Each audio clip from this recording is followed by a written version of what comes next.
What's going on, y'all? BigBossFabo and Horror back again with a video for the channel. I'm doing a reaction to 6 most disturbing cases of real found footage, man. Let's get right into the video. Be sure to like, comment, subscribe. Hit the notification bell so you're notified every time I drop a video, man. Let's go. 89, a family of three. On August 15, 1989, a family of three was driving along Interstate 205 near Stockton, California when their car began to overheat. Forced to pull over, the father popped the hood to check the damage. It didn't take long to realize they needed professional help. Leaving the mother behind to stay with the car, the father and his young son set out on foot to find a payphone. As they walked, the boy noticed something unusual, a camouflage jacket discarded by the side of the road. This piqued his curiosity and he went over to take a closer look, only to find an unmarked VHS tape sticking out from one of its pockets.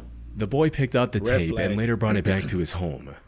By this point, his parents were also curious about what they'd find on this seemingly abandoned tape, so they inserted it in their home VHS player and pressed play. However, the contents of the tape were far darker than what they could have imagined. Now, the original unedited video has never been made available online, but there are different pieces from various sources that I've done my best to put together. It opened with the camera pointed at a massive fire at night, with what I can only assume is the cameraman saying some ominous stuff. Look at the fire. This is my domain. My hell. A bit into the video, the camera refocused and the source of the fire became clear.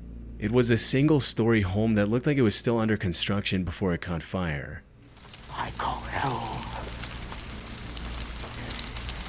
My hell. The whole sky's black with smoke. A fire that I will destroy and burn your soul up. Ancient spirit of evil.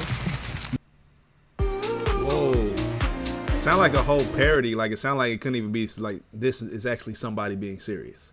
Sound like a whole joke, man. Comment down below. Let me know y'all's thoughts on this, man. Subscribe to the channel and always engage with the content. Meanwhile, the cameraman kept talking, and the longer he spoke, the more unsettling it became.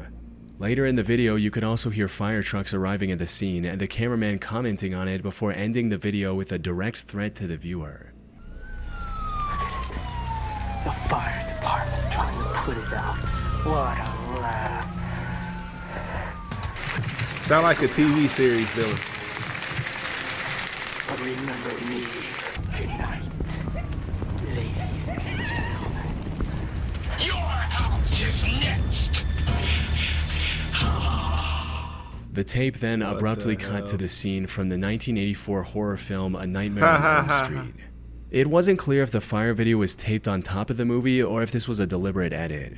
However, one thing was clear: the frightening video was filmed by the person who set the house on fire. The family handed over the tape to the police and told them exactly where and how they found it. Detectives went back to the location, and sure enough, the family's story checked out. The jacket was still there.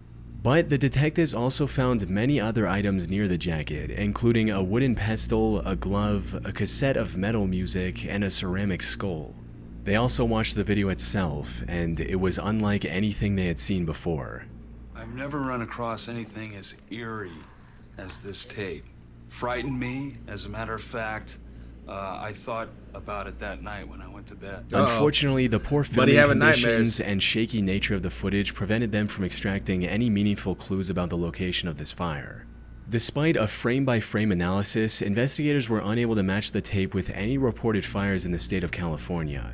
For all they knew, the fire could have happened anywhere in the US. As for the motive behind this action, the constant talk of hell and evil led the investigators to believe that it had something to do with Satanism. And while this might sound a bit far-fetched today, you have to remember that back in the 1980s, major acts of evil from devil worshippers was a real concern for... Facts. I would even say 70s, 80s, all these weirdos was popping out. And I want to say it was a whole lot of, I was going to say leftist type of culture, but a whole lot of people in, what's it called? Like, there's that one cult that was huge out in California called, like, the Children of God or something like that. But a whole bunch of leftist weirdos and, like, a bunch of hippies, you know what I'm saying, starting cults during this time. I would say, like, late 70s, right? Early 80s, to where it was like the peak of people getting brainwashed and manipulated into joining these groups. For many people. But without any leads, this was nothing more than a theory. So, after exhausting all other options, investigators decided to enlist the help of the media and featured the story on the popular TV show Unsolved Mysteries in September of 1990. And this worked better than the cops could have ever imagined. Within 2 hours of the episode airing, investigators received over 1,000 calls from viewers with potential leads.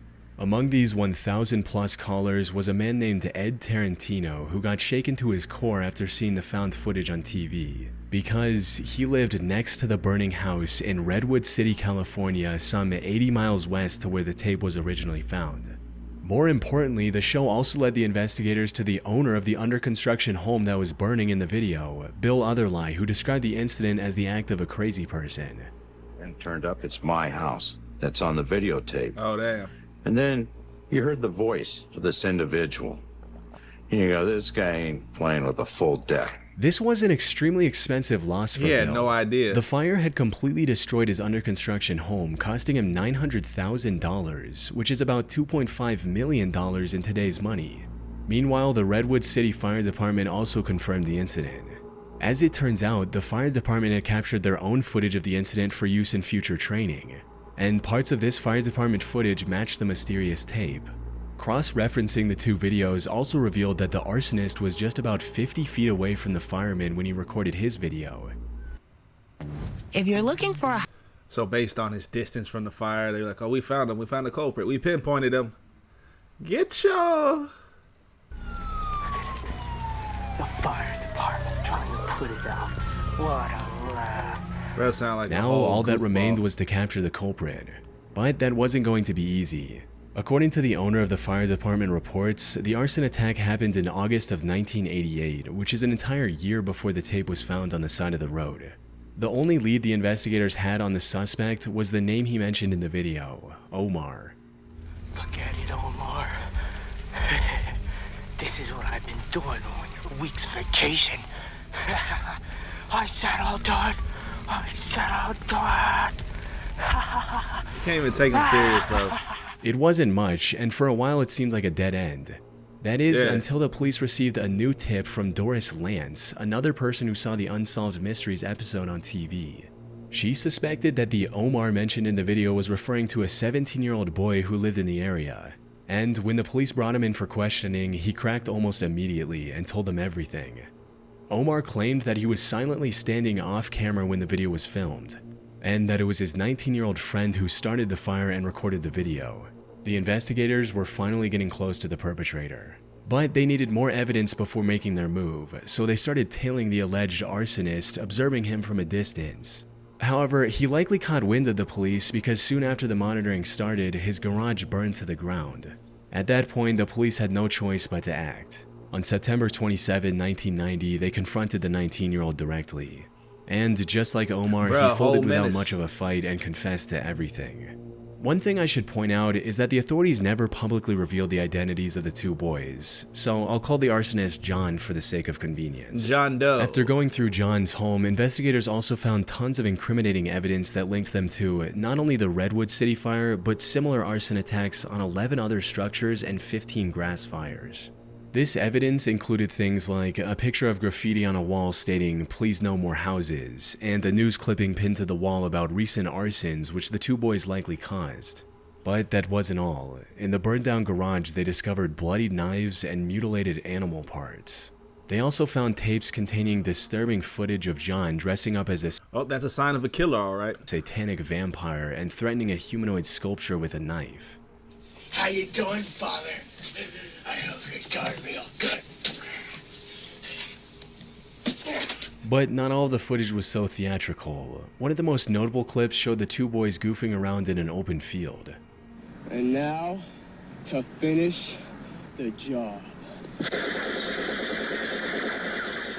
That field, as it turned out, was being transformed into a housing development. It's likely the boys were furious about the changes and decided to take matters into their own hands by torching under construction homes to stop the developments. This would also explain the eerie graffiti I mentioned earlier. However, since both of them were minors when they started those fires, they were tried as juveniles despite the severity of their crimes.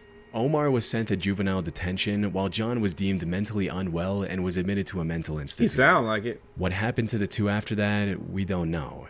I've seen some claims that John was released from the mental institute and died in a car accident in 2017. And while there's no direct evidence to back this claim, I did find a news report of a hit and run in Redwood City from January of 2017.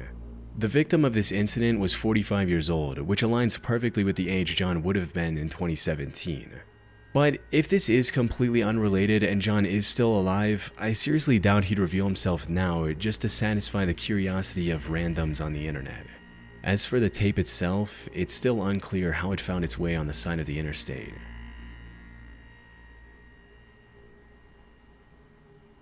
On August 23, 1987, a pair of backpackers were hiking south of the Junco Lake trailhead in the mountains near the tiny town of Tabernash, Colorado.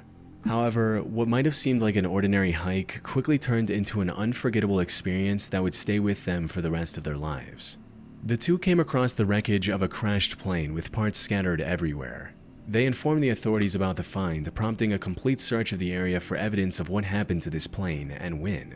While Dale Wood, a Colorado deputy sheriff, was investigating the area, his attention was drawn to a VHS tape hanging from a tree. Most of the tape's insides had come out and were tangled in the branches, but he recovered everything he could and brought it back for restoration to a somewhat playable condition, and the footage was disturbing to say the least. The VHS contained the last moments of two men who went missing 3 years ago, the 36-year-old James Jeb Cottle and his similarly aged passenger Ronald Hugh Wilmond. On August 10, 1984, the two flew from the Granby Airport with the Jeffco Airport as their destination on a small Cessna L-19E Bird Dog airplane. However, they never arrived at this destination. Multiple search parties were deployed to their approximate route, but none were able to find any evidence of what happened to James and Ronald. What made their disappearance even more mysterious was the fact that the plane had an emergency locator transmitter, a device that would have broadcast its location in the case of a crash. However, the authorities never received the signal from this device, and their case remained cold for almost 3 years. Fairly simple. That is until the pair of backpackers found the wreckage, which in turn led to the discovery of the VHS tape. The footage starts off quite normal, with the pilot commenting on things he sees from the cockpit. Oh, look at that down there, Ronnie, on the left. Nice little lake and a cabin.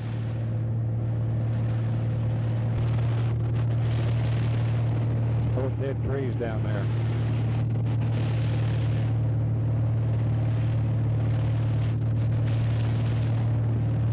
A whole bunch of them back up in here, those beetles. Very pretty little lake. However, around 5 minutes into the footage, things start to go wrong as the ground starts coming closer and closer.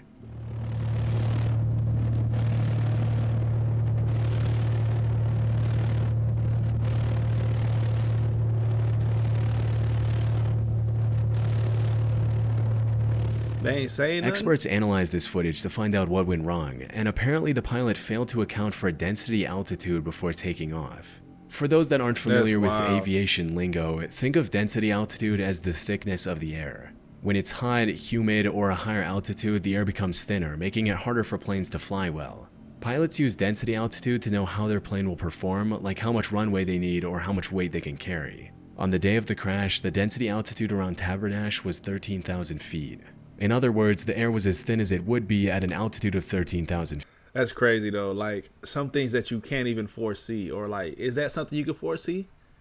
It's crazy to think that you're just midair and then it's like, oh man, the density altitude. I forgot to check for that today. You know what I'm saying? Like, there got to be some type of protocol procedure for checking that. James failed to account for this massive difference. When his plane came across rapidly rising mountains around 10,200 feet above sea level, he wasn't able to lift the plane in time to fly over them safely. The footage showed how he tried to quickly turn back, but stalled the plane's engine in the process, resulting in it turning over and crashing into the trees. Crazy. Oh, hell nah. Spiraling. Damn, hang on, Ronnie! The footage also explained why the emergency locator transmitter didn't work. The plane flipped upside down just before the crash, which damaged the transmitter, preventing it from signaling for help. It was an unfortunate incident all around. The only potentially good thing that came out of this is that James Cottle's family authorized this found footage to be used in flight instructor training. So maybe somebody's life was spared because they saw this footage and remembered to adjust for density altitude before taking off. Huh. So what happened to them? No bodies was found? They just disappeared? Hi. Come on, man. What happened to them guys? On the 31st of May 2013, the loud noise of a tornado siren was echoing through the streets of El Reno, Oklahoma. Meteorologists were predicting a potential multiple vortex tornado that might touch down in the area. And while this was bad news for the residents of El Reno, the rarity of such an event also attracted a lot of storm chasers from around the United States. This also included a 3-man crew of storm chasing experts, the 55-year-old Tim Samaras, his 24-year-old son Paul Samaras, and their partner 45-year-old Carl Young. The three had extensive experience in safely chasing twisters and gathering valuable data from them. They were also a part of the Discovery Channel's Storm Chasers and were heavily involved in the show from seasons 3 to 5. In May of 2013, the trio had actually arrived in the stormy area many days earlier to thoroughly analyze the storm before giving chase. Oh, I'd say this is the one. Oh yeah. This is going to be the storm of the day right here. The storm of the century, baby. This is going to do it, I think. Unfortunately, the May 31st twister wasn't something they could have predicted, even with their vast knowledge and experience. It started around 6 p.m. when an EF3 tornado touched down in El Reno, marking the beginning of the chase. However, it wasn't long before the tornado started becoming more volatile. See, the rain is behind us. Oh my God.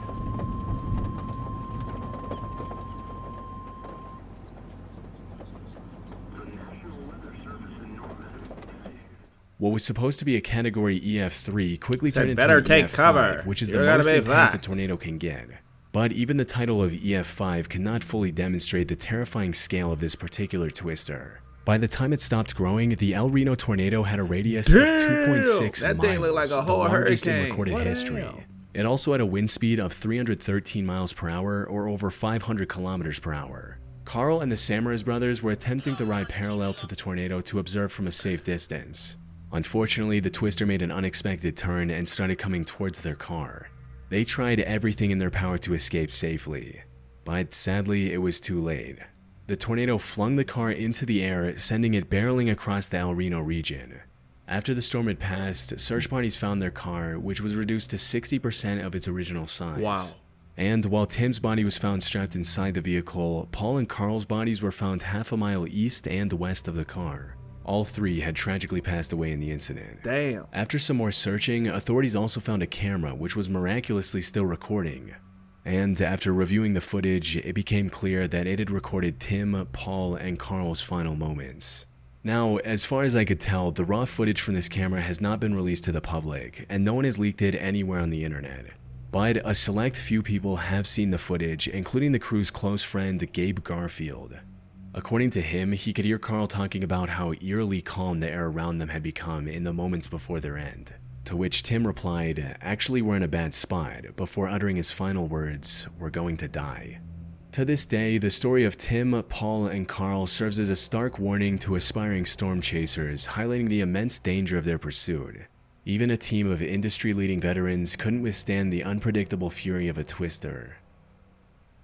I don't get what's the point. Like, I get it's your job, but you're going right into the eye of the storm. Dude literally called his death. He said, "We're in a bad spot, bro. It's our last seconds." That's crazy.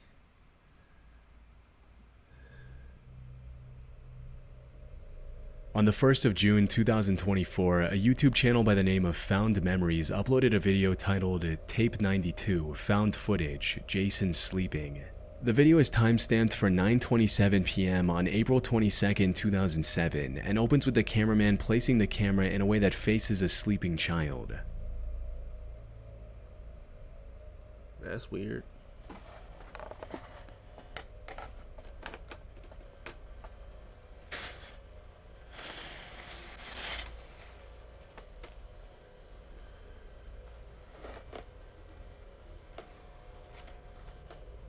Aside from the sleeping child turning a few times, nothing happens for the rest of this nearly 30-minute video. There's not even any unusual sound in the background or anything. Now, despite the footage being completely uneventful, something about this whole thing is inherently unsettling. The lack of context and the uncomfortable silence can easily turn this into nightmare fuel if you have an active enough imagination. According to the description of the video, the original tape was simply labeled as Jason sleeping. The uploader also gave an explanation for where they found the footage, stating, "Found in a box full of abandoned camcorder videos, uploading to archive the footage. Perhaps one day someone connected to the video will see it and appreciate it." And while this provides some much needed context, it still leaves the biggest question unanswered. Why would anyone record 30 minutes of a child sleeping? So I decided to dig a bit further. The first thing that came to mind is that this is just another one of those staged, artsy, analog horror type videos. Right. However, after going through the channel that posted this video, I don't think that's the case. The channel, Found Memories, was created fairly recently in April of 2024. The About section of the channel reads, "Uploading media I've found to archive, and maybe one day the original owners will find it and appreciate it. I've acquired thousands of videotapes and media over the years from various places, pawn shops, private sellers, auctions, and thrift stores to name a few. I recently had the idea to start this channel as a way to start archiving them and actually do something with them. Maybe one day someone connected to them will find them." And this seems to be the truth. At the time of writing, this channel has uploaded over 180 different videos, and almost all of them are extremely unique in some way. From children opening their Christmas presents in 1991 to a whole wedding. Weird. However, almost none of these random videos are creepy or scary, with the sole exception of Jason sleeping. I highly doubt the owner of this channel filmed or acquired hundreds of random tapes just to sneak in one obscure horror video. So they're likely telling the truth about finding the tape. But if it's not an artsy horror flick, what is it? Now, while it might be easy to drum up some creepy stalker story, the real explanation might be a lot simpler. More specifically, this was likely recorded by a parent who wanted to observe the sleeping patterns of their child, maybe to see if they sleepwalk or talk during their sleep. Many comments under the video also agree with this explanation, with one commenter even providing a personal anecdote to validate this theory, stating, "I'm sure they recorded to catch him sleepwalking or talking. When I was 9, I woke up in my mom's closet. My mom about had a heart attack when she opened the door and asked me why I was there. I said, I don't know. She thought I was lying, so one night she videotaped me.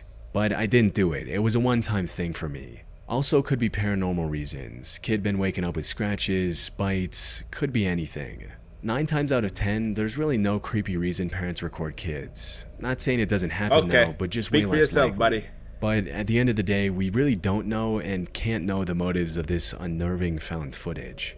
Maybe the channel owner's wish will come true one day, and Jason, or the person who recorded this footage, will find this video and reveal the truth in the comments."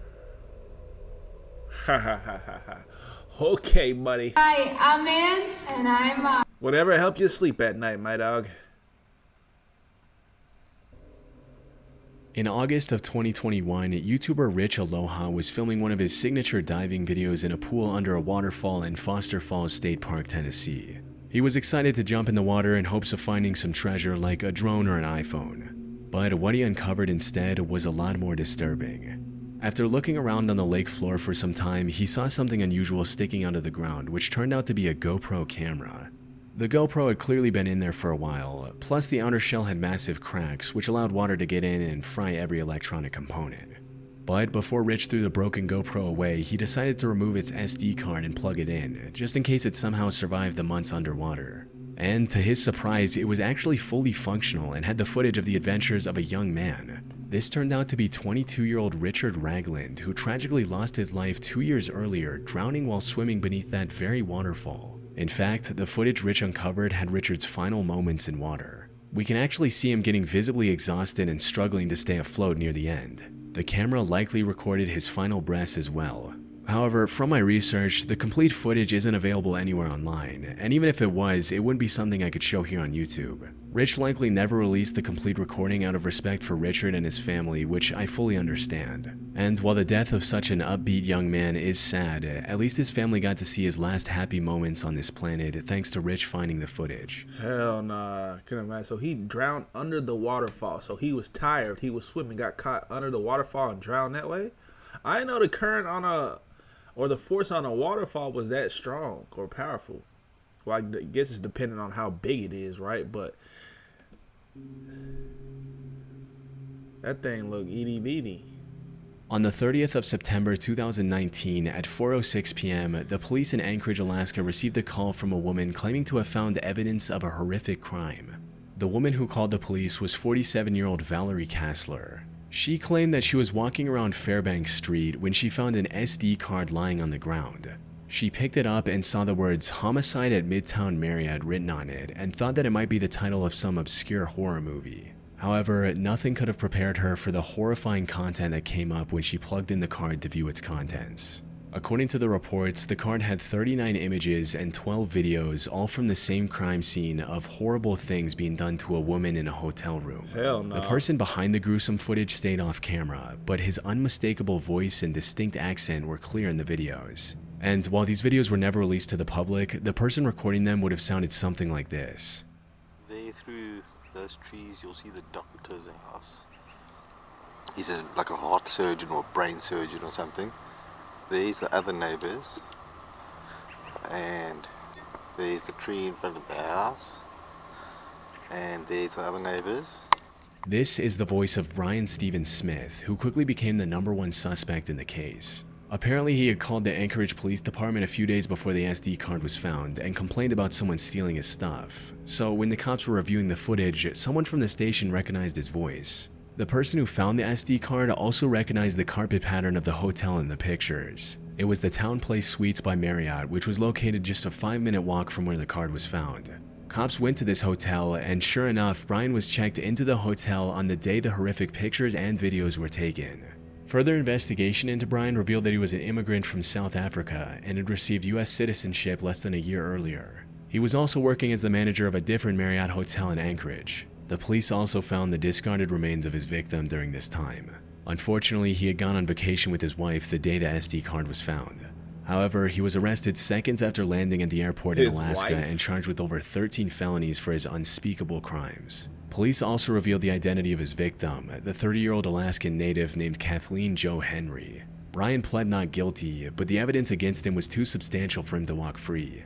However, just as he was about to face justice, Valerie Kassler gave a testimony that could have complicated this case even further. If you remember, she originally claimed to have found the SD card lying on the road. In reality, she was hired by Brian as an escort.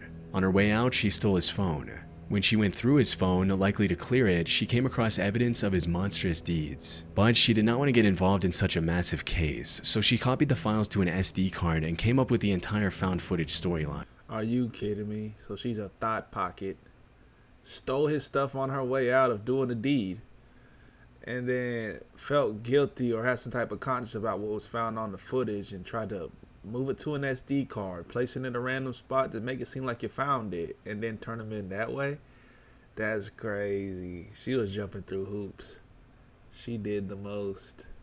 Fortunately, the case against Brian was already strong enough to withstand this revelation, and he was finally sentenced to 226 years in prison in July of this year. Dang. And while this would not undo the pain and suffering Kathleen went through, at least now her family can rest easy knowing that the monster who did this to her is rotting in prison. What the hell? Why did he want to do it though? Weird imagine all the footage that's recorded out there or things out there that's probably on tape that will never, reach the surface. And a lot of it you probably don't even want to see because it's probably very bad. But comment down below, man. That's Chilling Scares. Like the video, subscribe to the channel. Let me know what horror content y'all want to see in the future. We'll see y'all next time. Yeah.